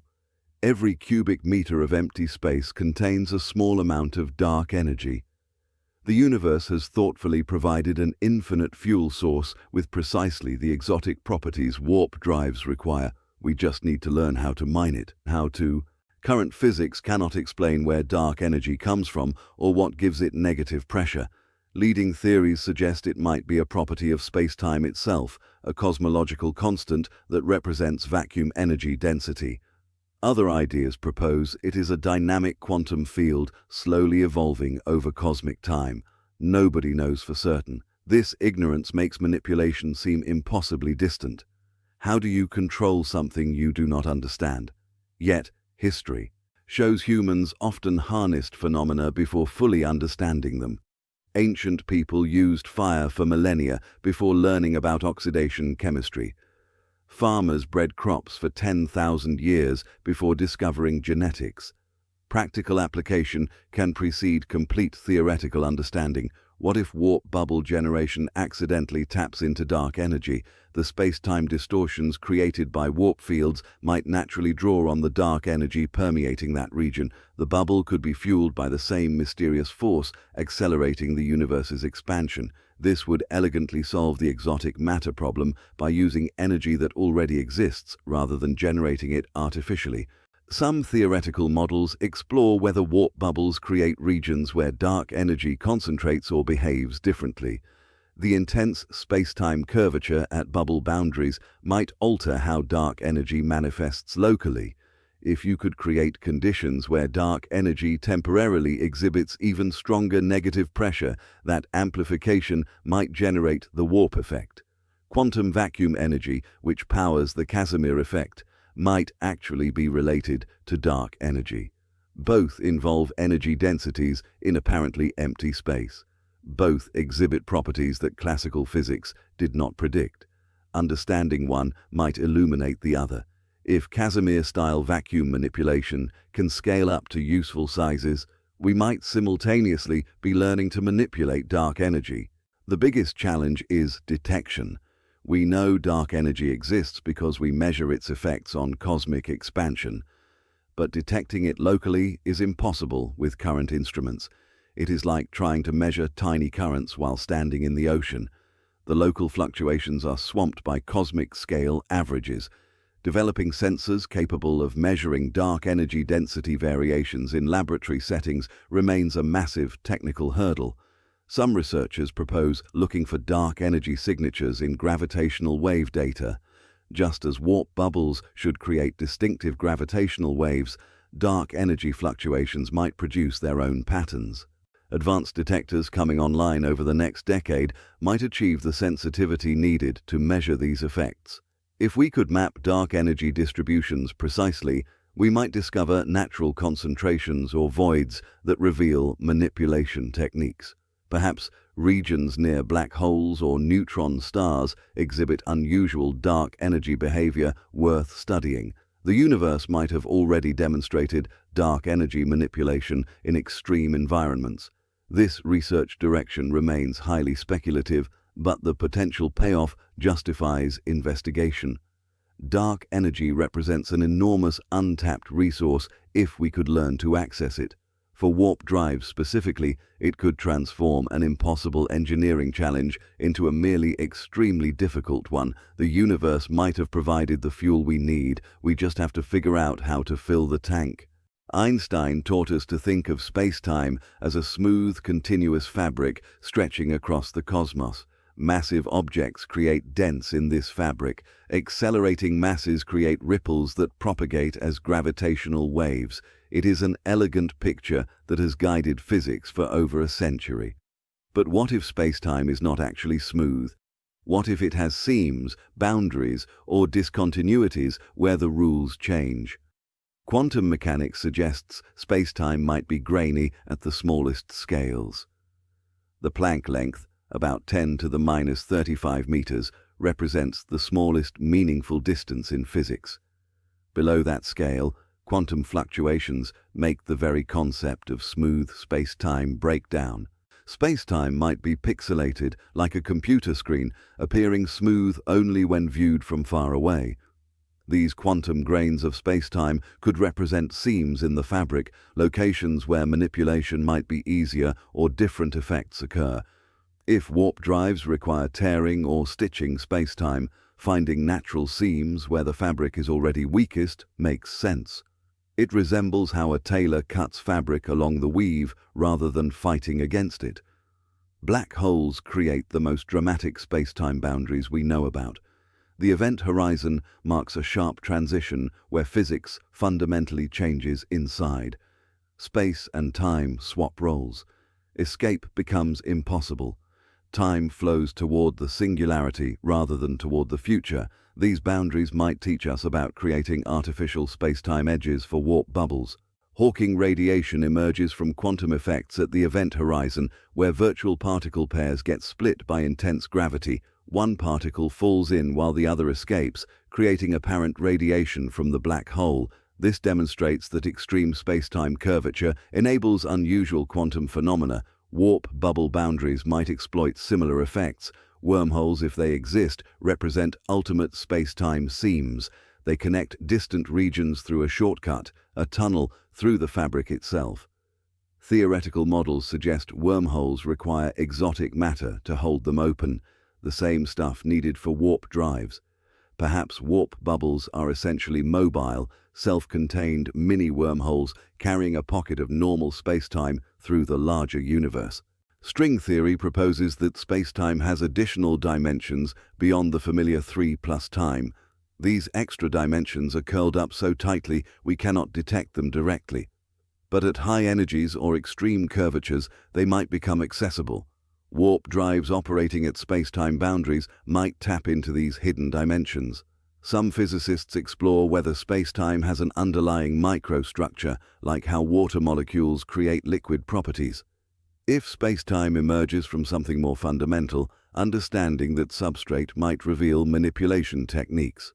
Loop quantum gravity and other approaches propose that spacetime itself is woven from discrete quantum loops or networks.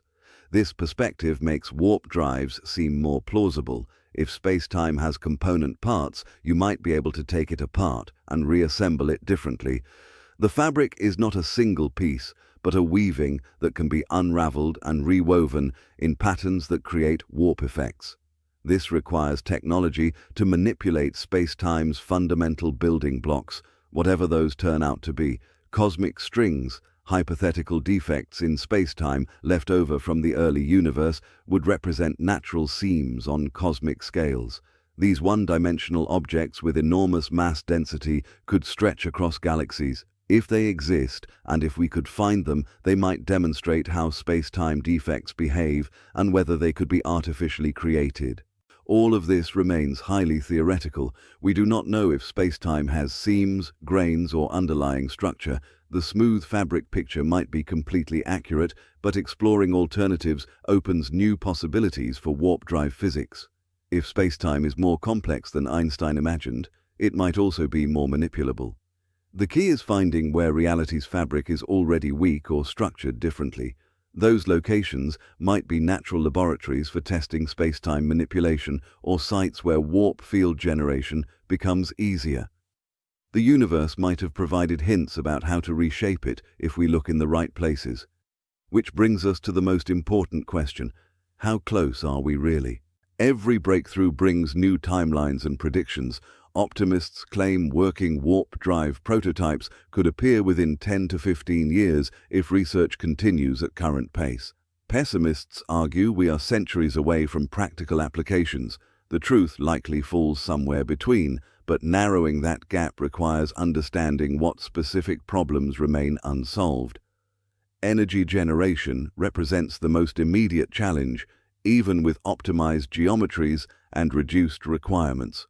Warp drives need enormous power output controlled with extreme precision. Current fusion research progresses steadily but has not achieved sustained net energy gain yet. Antimatter production remains painfully slow and expensive. Dark energy manipulation exists only in theoretical papers. Creating negative energy density at useful scales presents an even harder problem. White's team detected nanoscale warp geometry, but scaling up by a factor of 10 billion seems impossibly difficult. The Casimir effect weakens rapidly with distance. Amplification techniques remain purely speculative. Without breakthrough discoveries in quantum vacuum manipulation, this obstacle alone could delay practical warp drives for decades. Materials science faces extreme demands too. Any spacecraft surrounded by intense warp fields would experience stresses and radiation unlike anything current materials can withstand. The ship structure must remain stable while spacetime warps violently just meters away. Designing materials that survive these conditions will require extensive testing that cannot begin until we can generate warp fields to test them against. Navigation and control systems need complete reinvention. How do you steer when you cannot see your destination? How do you avoid collisions while traveling faster than light? What happens if something goes wrong inside a warp bubble moving at 10 times light speed? These engineering challenges demand solutions before any crewed mission becomes remotely safe. Theoretical physics still has gaps that make predictions uncertain. We cannot fully simulate warp drive dynamics using current equations. Quantum effects at bubble boundaries remain poorly understood. Whether dark energy actually helps or creates new problems is unknown. Each of these uncertainties could hide show-stopping issues that only emerge during actual construction attempts. International cooperation would accelerate progress, but remains unlikely given national security concerns. If a breakthrough occurs at a classified facility, commercial applications might lag years or decades behind military ones. The first warp drive might be a secret military project that public science does not learn about until much later. Funding levels matter enormously. Current warp drive research operates on budgets measuring millions annually across all programs worldwide. Fusion research receives billions. The Manhattan Project spent $27 billion in today's money over 4 years. Apollo consumed $150 billion. If humanity committed those resources to warp drives, 10-year timelines might be achievable. Without that commitment, progress will crawl. Some researchers privately admit that a single critical breakthrough could change everything overnight. If someone discovers how to generate scalable negative energy density, or learns to manipulate dark energy, or finds some completely unexpected space-time manipulation technique, the entire timeline collapses. We could go from barely able to measure nanoscale effects to building test vehicles within a few years. History shows technological revolutions often happen faster than experts predict once key enabling discoveries occur. Powered flight went from barely possible to routine in 2 decades. Nuclear energy became practical within 5 years of theoretical understanding. Computers shrank from room-sized to pocket-sized in 30 years. The right breakthrough triggers explosive progress. Conversely, some challenges prove harder than anticipated. Fusion power has been 30 years away for over 60 years. Quantum computing took decades longer than early optimists predicted. Some technological barriers persist stubbornly despite massive investment and brilliant minds attacking them. Which category does warp drive fall into? That depends on whether the universe actually permits the technologies we need. If reality allows negative energy generation at scale, efficient dark energy manipulation, and stable warp field maintenance, then it becomes an engineering race. If the universe has protections preventing these effects at useful scales, we might bang our heads against physics limits forever. The only way to find out is to keep pushing forward, fund the research, build better instruments, run more experiments, test wilder theories. Someone somewhere needs to find the key that unlocks the next level of physics. When that happens, the countdown truly begins. Faster-than-light travel represents more than just technical achievement. It fundamentally transforms what humanity can become. Every great migration in our history, from Africa to every continent, across oceans to new worlds, expanded our potential and forced us to adapt and innovate. The stars represent our next frontier, but only if we can reach them.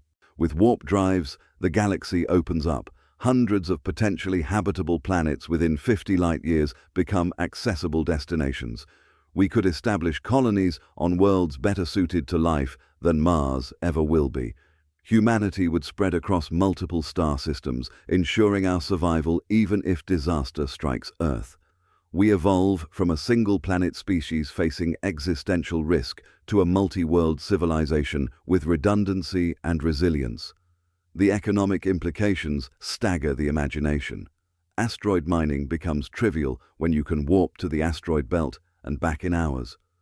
Rare elements abundant in other solar systems could be harvested and returned. Energy resources available from stars or gas giants far exceed anything Earth provides. A spacefaring civilization with warp capability would command resources that make the current global economy look minuscule. Scientific discovery would accelerate dramatically. Direct study of alien ecosystems, close observation of stellar phenomena, hands-on investigation of black holes and neutron stars, all become possible. Questions about life's origins, planetary formation, and cosmic evolution could be answered through direct observation rather than distant speculation. Every new world visited would rewrite textbooks and challenge assumptions. Contact with alien civilizations becomes likely if they exist within our reach. Instead of waiting centuries for radio signals to cross space, we could physically visit nearby systems and search for life directly. We might find ruins of extinct civilizations, encounter primitive life, or make contact with intelligence equal or superior to ours. The implications for philosophy, religion, and human identity would be profound. Cultural transformation seems inevitable. A humanity spread across the stars would diversify in ways we can barely imagine. Isolated colonies would develop unique customs, languages, and societies adapted to their worlds. We might fragment into distinct branches of human civilization or maintain unity through rapid warp-speed communication and travel. Either path leads to futures radically different from our current reality. The risks cannot be ignored. Warp drive might enable terrifying weapons systems. Nations or groups with this technology would dominate those without. Space warfare could erupt on scales that make Earth's conflicts look trivial. We need frameworks for preventing militarization before the technology matures, though history suggests such efforts usually fail. Environmental consequences remain unknown. Does repeated warp travel damage spacetime? Could we accidentally destabilize regions of space through overuse? Might warp bubbles leave behind pollution or side effects that accumulate dangerously? We need to study these questions before deploying the technology widely. Ethical debates will intensify. Who gets access to warp ships? How do we prevent exploitation of newly discovered worlds? If we find primitive life, do we have obligations not to interfere? What rights do future colonists have regarding independence from Earth? These questions have no easy answers, but demand consideration before crises force hasty decisions. The psychological impact might be most profound. Knowing we can reach the stars changes how humans think about our place in the cosmos. We stop being imprisoned on a fragile planet and become truly free to explore. The expansion of possibility space for human achievement and experience could inspire generations, just as the Apollo program inspired millions despite its limited practical benefits. This moment in history, right now, as researchers inch toward functional warp drive physics, might be looked back upon as the pivot point where humanity's future trajectory shifted permanently. Either we solve this challenge and become a stellar civilization, or we remain confined to our solar neighborhood, perhaps forever. The choice is not really ours. We can fund research and push boundaries, but the universe decides whether the physics allows what we need. Reality might simply not permit warp drives, no matter how cleverly we try, or it might have already provided everything necessary, waiting for us to figure out the combination that unlocks it. Either way, the attempt itself matters. Pushing against the boundaries of the possible expands human knowledge and capability. Even if we never achieve the primary goal, the technologies developed while pursuing warp drives will spin off applications benefiting humanity. Regardless, we learn by trying to do impossible things. The scientists working in laboratories today, measuring nanoscale distortions and running quantum simulations, are trailblazers exploring physics frontiers that might not pay off for decades. They work on timescales longer than careers, pursuing knowledge that may only benefit future generations. That kind of thinking built everything great our civilization has achieved. Someone reading this might be the person who solves it. Maybe you are the engineer who designs the first scalable negative energy generator, or the physicist who cracks dark energy manipulation, or the programmer who writes the code enabling real-time warp field control. The breakthrough could come from anywhere, from anyone with curiosity and determination. The universe is incomprehensibly vast. Light from the edge of the observable cosmos has been traveling toward us for over 13 billion years and will never arrive because space expands faster than light can cross it. We exist in a tiny bubble of causally connected space, able to interact only with the limited region where light has had time to reach since the Big Bang. Warp drives would not change those cosmic limits. Even at 1,000 times light speed, the observable universe would take millions of years to cross, but they would transform what is practically achievable for human civilization operating on human timescales. The nearby galaxy, containing billions of worlds, would finally be accessible. This is the prize we are truly pursuing, not omnipotence, not limitless reach, but the simple freedom to explore our cosmic neighborhood within a human lifetime instead of geological ages. To journey to a handful of nearby stars, to examine worlds that our telescopes already whisper might be alive, to take humanity beyond Earth while still keeping Earth as our home.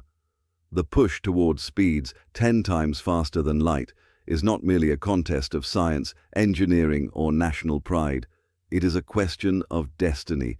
Will humanity claim a future among the stars, or remain permanently bound to a single world, gazing at a universe we can never touch?